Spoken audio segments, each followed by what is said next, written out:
નમસ્કાર મિત્રો, વિડીયોમાં તમારું સ્વાગત છે। ફાઇનલી ચેતરભાઈ વસાવા બહાર આવી ગયા છે। આખા ગુજરાતની નજર હતી ત્યારે આખા ગુજરાતની અંદર હાહાર મચાવી દીધી કે જેમ કહેવાય છે કે ચેતરભાઈ વસાવાને જામીન અરજી છે કે મંજૂર થઈ ગઈ છે। ત્યારથી જ જે લોકો જે છે અત્યારે જે આખું ગુજરાત ખુશ થઈ ગયા છે। જી હા, વિડીયોને છેલ્લે સુધી જોજો ને આપણી ચેનલ પર નવા હો તો ચેનલને સબસ્ક્રાઈબ કરીને લાઇક કરી નાખજો, કેમ કે તમને કહ્યું હતું કે જ્યારે નવી માહિતી આવશે ત્યારે તાત્કાલિક તમારા સુધી હું વિડીયો પહોંચાડી દઈશ।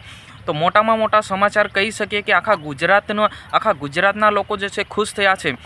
આમ આદમી પાર્ટીના ધારાસભ્ય ચેતરભાઈ વસાવા છેલ્લા 80 દિવસથી જેલની અંદર બંધ હતા, ત્યારે છેવટે એમને જામીન જે છે મંજૂર થઈ ગયા છે। ત્યારે એમને કઈ શરતો મૂકવામાં આવી છે, કઈ શરતો મૂકીને એ ક્યાં જઈ ના શકે અને કોના દ્વારા વાત ના કરી શકે, એ શરતી જામીન છે જે અત્યારે જે છે એ મંજૂર કરી દેવામાં આવી છે। ત્યારે આખું ગુજરાત જે છે ખુશ થયું છે અને જે અત્યારે જે ગામડે જો રેલીઓ થઈ રહી છે, જેમ કહે છે કે ધારાસભ્ય ચેતરભાઈ વસાવા જે બહાર આવતા હોય ત્યારે આખા ગુજરાતની અંદર જે ખુશીનો માહોલ ચવાઈ ગયો છે। અને સાથે મિત્રો વાત કરવામાં આવે તો ડેડિયાપાડા અને નર્મદા જિલ્લામાં એક વર્ષ સુધી જઈ ના શકે, જેમ કહે છે કે એક વર્ષ સુધી જે પગ ના મૂકી શકે, આ રીતના જે એ શરતી જામીન છે આપ્યા છે। પરંતુ મિત્રો ચોખ્ખું દેખાય છે કે ભાઈ હા, ભલે એક વર્ષ સુધી નર્મદા જિલ્લામાં ના જઈ શકે, પરંતુ ચેતરભાઈ વસાવા માટે આખું ગુજરાત બેઠેલું છે, તો ગમે ત્યાં એ સભા કરી શકે છે। આ રીતના જે એ અત્યારે આખા ગુજરાતની અંદર સમાચાર આપણને મળી રહ્યા છે અને આખું ગુજરાત જે છે ખુશ થઈ ગયું છે। છેવટે